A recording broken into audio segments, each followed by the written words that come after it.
सवाल को हम विदिन सेकंड कैसे हल करेंगे। देखिए कि सवाल क्या कह रहा है। सवाल कह रहा है कि आर पी को 5 रुपये, 2 रुपये और 1 रुपये के सिक्कों के साथ 100 रुपये का भुगतान करता है और भुगतान के लिए इस्तेमाल किए गए सिक्कों की कुल संख्या जो है 40 है।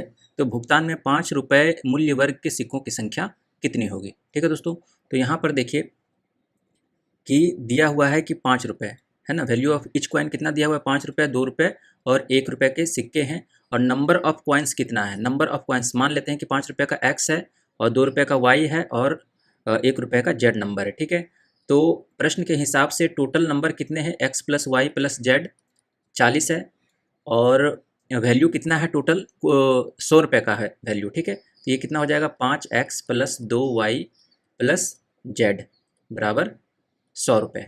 ठीक है दोस्तों, तो यहाँ पर देखिए कि 3 अननोन है और 3 इक्वेशन, हमारे पास 2 ही इक्वेशन है। तो इसको हम लॉजिक तरीके से हल करेंगे।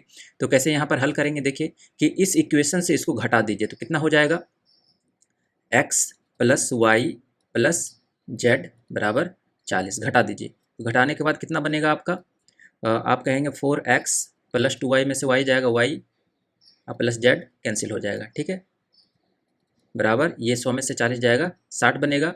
तो x का मान कितना हो जाएगा, 60 माइनस वाई बटा 4। ठीक है, तो ये कितना हो जाएगा, 60 बटा 4 15 माइनस वाई बटा 4। ठीक है दोस्तों, तो इस इक्वेशन तक हम पहुंच गए।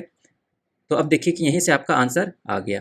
तो कैसे, यहाँ पर देखिए कि x का जो भी मान होगा दोस्तों वो 15 से छोटा हो, क्योंकि ये 15 माइनस है। और यहाँ पर ये जो नंबर है ये x है, y है, z है, ये टोटल इंटीजर्स हैं। ठीक है, नॉन निगेटिव इंटीजर्स हैं। ठीक है, नॉन निगेटिव इंटीजर्स हैं, तो जो भी वैल्यू होगा वो ग्रेटर देन इक्वल टू 0 होगा। ठीक है दोस्तों, 15 से जो भी वैल्यू रहेगा वो छोटा होगा यहाँ पर। ठीक है, तो जो भी वैल्यू यहाँ पर x का जो होगा वो 15 से छोटा होगा। 15 से छोटा हमारा ऑप्शन में कौन सा है, तो आप देखेंगे कि इन तीनों को छोड़ के सिर्फ यही एक ऑप्शन है जो हमारा छोटा बन रहा है, तो यही हमारा आंसर हो जाएगा। ठीक है दोस्तों, चलिए इसको हम दूसरे लॉजिक तरीके से कैसे हल करेंगे। तो यहाँ पर देखिए कि आपके पास ऑप्शन से हम कैसे हल करेंगे। तो यहाँ पर देखिए कि आपके पास 5 है, 5 रुपये है, यहाँ पर 2 रुपये है और यहाँ पर 1 रुपये है। ठीक है, और ये x है, ये y है और ये z है। तो आपके पास टोटल सिक्कों की संख्या कितनी है, x plus y plus z equal to आपके पास 40 दिया हुआ है और 5x plus 2y plus z equal to आपके पास 100 दिया हुआ है। तो ऑप्शन से लेके चलेंगे, तो अगर हम ऑप्शन ए पिक करते हैं 16, ठीक है, तो जब 16 पिक करेंगे तो ये कितना हो जाएगा, 16 पंछे 80, यानी कि 2y प्लस जेड का जो मान होना चाहिए वो 20 के बराबर होना चाहिए, क्योंकि टोटल वैल्यू है 100 का। ठीक है, तो ये 20 के बराबर होना चाहिए। तो अब यहाँ पर देखें कि अगर हम यहाँ पर x का मान 16 रखेंगे तो y प्लस जेड कितना होगा, 24 होगा। 40 में से 16 जाएगा 24 बनेगा। तो यहाँ पर 2y प्लस जेड का मान 20 आ रहा है, 2y प्लस जेड का मान 20 आ रहा है। तो यहाँ से y प्लस जेड का मान रख देंगे, 40 में से 16 जाएगा 24, तो y का मान कितना निकल जाएगा, 20 माइनस 24 यानी कि -4। तो माइनस मतलब निगेटिव दे रहा है, तो निगेटिव दे रहा है तो ये वैल्यू हमारा नहीं होगा। उसी तरीके से हम ऑप्शन नंबर बी पिक करेंगे 17। तो अगर हम x का मान 17 रख रहे हैं ये टोटल कितना हो जाएगा, 17 पच्चे 85। तो 2y प्लस जेड का मान कितना बनेगा, 2y प्लस जेड का मान आपका बन जाएगा 15। ठीक है, और यहाँ पर x का मान अगर हम x के जगह पे 17 रख रहे हैं तो y प्लस जेड का मान 40 में से 17 जाएगा 23 बनेगा।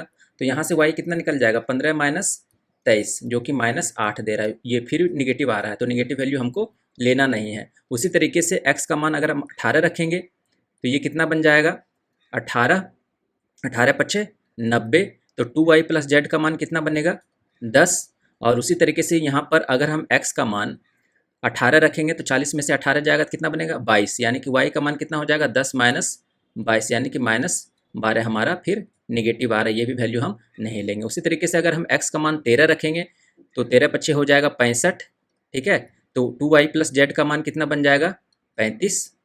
तो x का मान अगर 13 रखेंगे, 40 में से 13 जाएगा 40 में से 13 जाएगा तो 27 बनेगा। ठीक है, तो यहाँ से y प्लस जेड का मान कितना आ जाएगा, y का मान कितना आ जाएगा, 27 माइनस 35 माइनस 27, 35 माइनस 27 यानी कि 8, यानी कि ये पॉजिटिव में आ रहा है, तो यही हमारा आंसर होगा। तो y का मान हमारा 8 बनेगा। ठीक है दोस्तों, तो इस तरीके से हम ऑप्शन से या आंसर तक पहुंच सकते हैं। तो यहाँ पर ध्यान रखना है कि जो भी आंसर होगा, जो भी वैल्यू होगा एक्स वाई का, वो नॉन निगेटिव होगा, 0 या ग्रेटर देन 0 के बराबर होगा। ठीक है दोस्तों, तो इस कॉन्सेप्ट को ध्यान रखेंगे तो सवाल जो है आसानी से सॉल्व हो जाएंगे।